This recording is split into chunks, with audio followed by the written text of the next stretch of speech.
On eBay, there's a not insignificant market for second-hand, unbuilt Airfix kits. Some of these are quite old, and they're also very cheap, and that makes one wonder, how much better is a new Airfix kit than an old one? So, I bought 2 old kits for the Hawk Harrier, one from the 70s and one from the early 2000s, and built them back to back to see if and how Airfix's production quality changed over time. But nostalgia is a tricksy beast, and has it clouded our rosy views of the kits we built back in the day? Well, let's find out.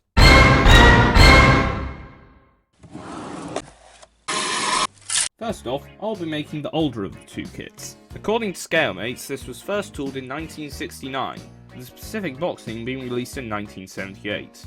It seems by this point the tool was already showing its years as there is. There's a lot of mould flash indicative of mould which no longer is sealing properly.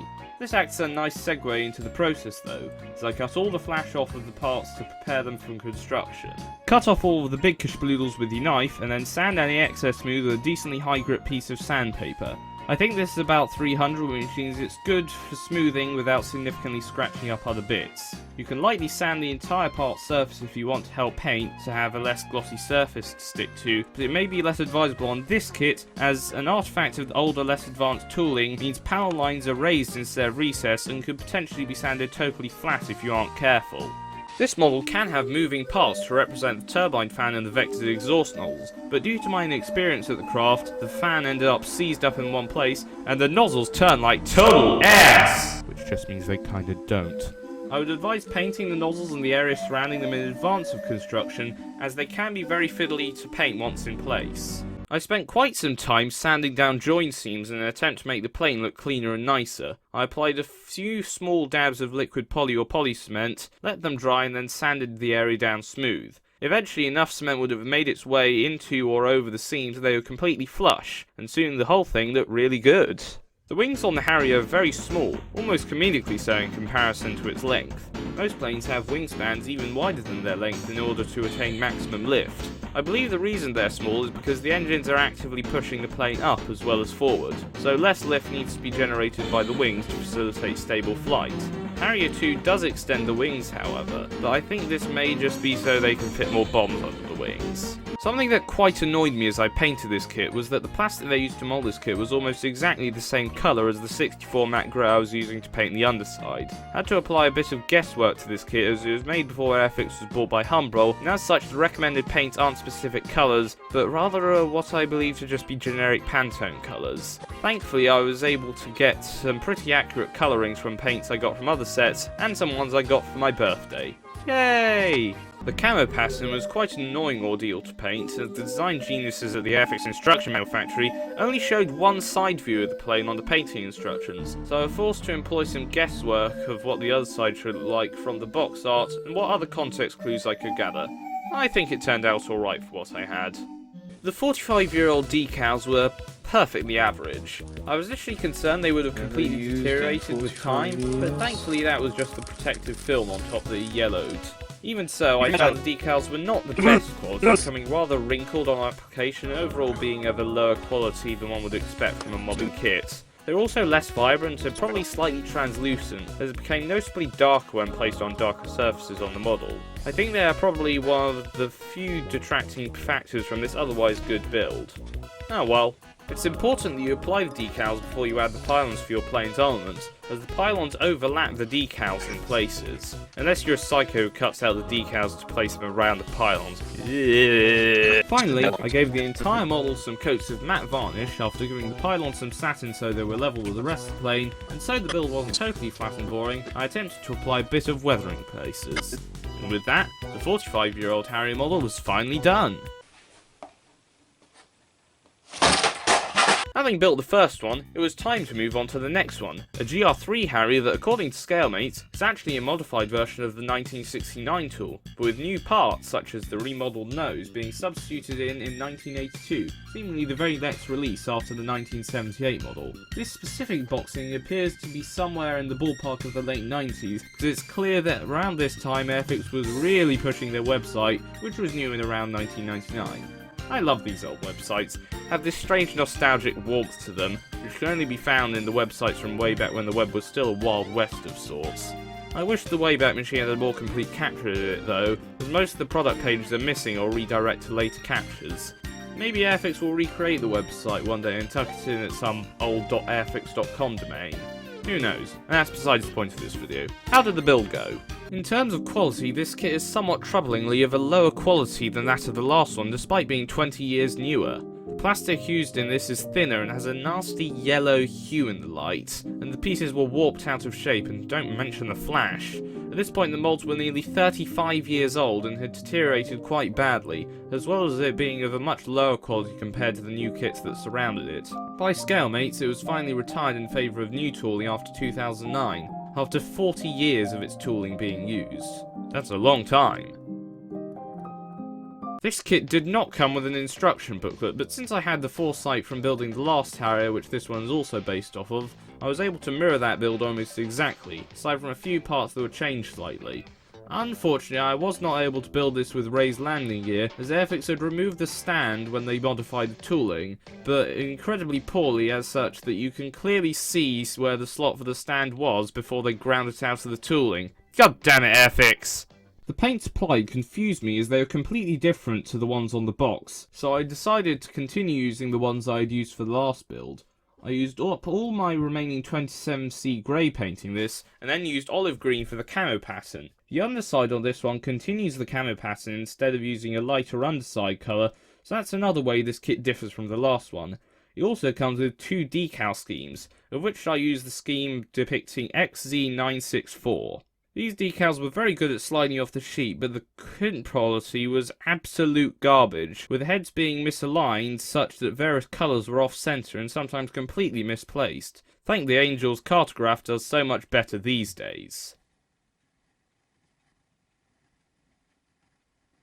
Having varnished and weathered this model, I would have been done, but something else had arisen whilst I was building that would make this video quite a bit longer.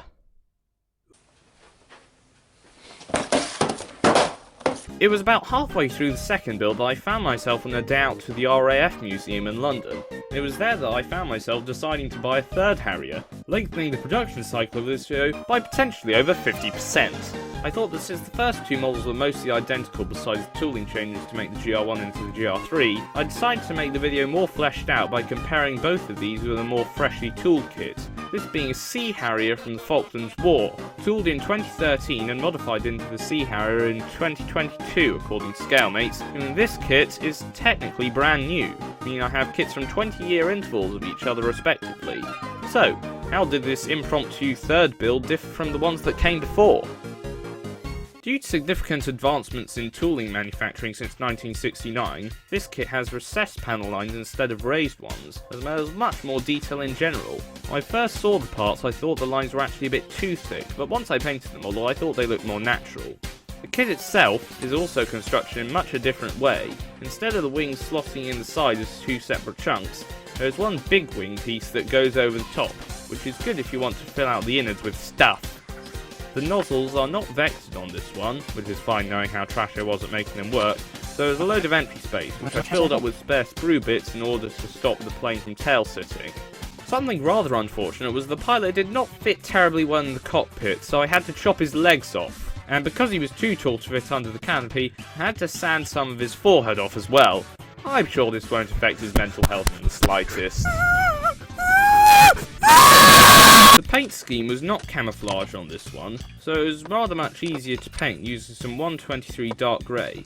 To be honest, it was barely any different from the sea grey I was already using. I got fed up recording every coat of the paint's application, so I only recorded the first coat. I often end up recording hours worth of footage that I never use, so I tried to cut down for this build, but alas, I have over 17 gigabytes of footage recorded, so...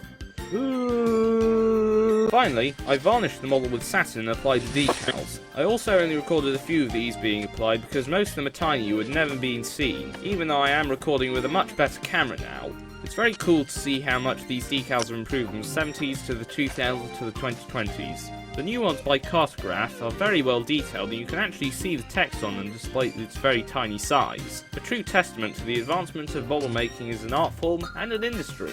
I attached the pylons, sealed it all in with matte varnish, weathered, and my trio of Harriers was finally complete. Building these 3 models took me nearly 2 months, but now they are built, I can finally make my opinion of them. Before I get onto that though, I want to shine a light on how Airfix's approach to box art has changed over the years. The 1978 one is very minimal, with just the logo and name of the plane over the beautiful box art, I believe drawn by Roy Cross, famous for all of his Airfix art. Everything is very simple, though I do question why they use 3 different abbreviations of Hawker Siddeley Harrier on the different faces of the box. It doesn't try to sell anything else, just shows some nice art, the name, the brand, and nothing else. This design is my personal preference, and it's nice they brought this style back for the Airfix Vintage Classics range. The 2000s kit, however, is slightly more upfront with its branding.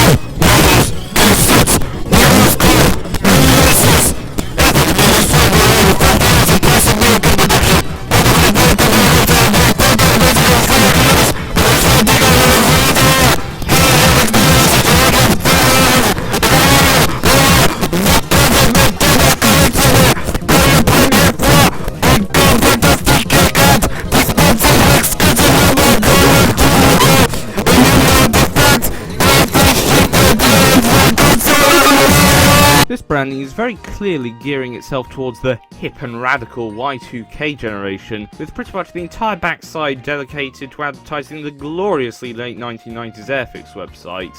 It makes sense, as by this point Airfix was in its slump between the young boys from the 50s to the 70s leaving Airfix to go dating girls, and the middle-aged men returning to the hobby to go escape their wife and kids at the weekend, so they were probably really trying to draw in younger audiences before they ran out of money, which of course they did in 2006.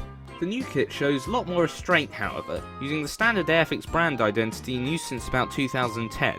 Red base with sprue silhouettes in the background, with an inset scene of the plane in concept, with a little bit of the wing jutting out to make it really pop out a bit more. It's not the most interesting box art in the world, but it looks very smart, and it has its own charm. It goes to show you don't need a load of obnoxious early internet branding to appeal to a wide audience of people. I would know. I'm a kid. I like this box. Moving on to my actual opinions of the model now, I found that the Harrier GR1, whilst nearly 45 years old, was of quite a high quality. Whilst it might not have been as detailed as a newer kit, with lower quality decals and overall simpler build, it was a very fun experience, and I think the final result turned out great. Whilst the option to make the nozzles articulated is a novel feature, it's a very fiddly process and it didn't really work on either of the models that had it as an option. The raised panel lines are also a product of their time before new ways to cut moulds were created, so the kit can seem rather flat. But despite these shortcomings, the old kit is still a great kit. The GR3 from the turn of the millennium, however, is not so good. The advanced age of the tooling and a variety of other factors made this kit feel overall of a lower quality than one from over 20 years prior. It feels lighter in the hand, as though the plastic is thinner and less dense. Its rear stabilizer was also bent, and the modifications made to the mould that turned this from a GR1 Harrier to a GR3 are not very well done, both leaving obvious marks from where the changes were made, and also not even being fully accurate to the real thing. The decals are also of very low quality, ripping easily, and the poor print head alignment leaving colours offset and often showing other layers through. Overall, the experience of this kit was poorer than the last, and smells of a tool that should have been put to pasture about 10 years earlier. The final build, my new C Harrier FRS1, was undoubtedly the best. The tooling and the parts were of a high quality, and the detail provided by the recessed details, decals and parts were beyond anything achievable by the last two. The method of construction is simpler and allows for a more seamless finish, and the result is a kit that is objectively great. But even so, my personal favourite is still the GR1. It's not detailed, it's a product of its time, and it might not have even been a very good kit, but it's got a charm to it. It would have been a good kit in its time, and its late 70s energy personally appeals to me. But that doesn't matter. Regardless of quality, all 3 of these Harriers will find a home on my shelf to be admired from.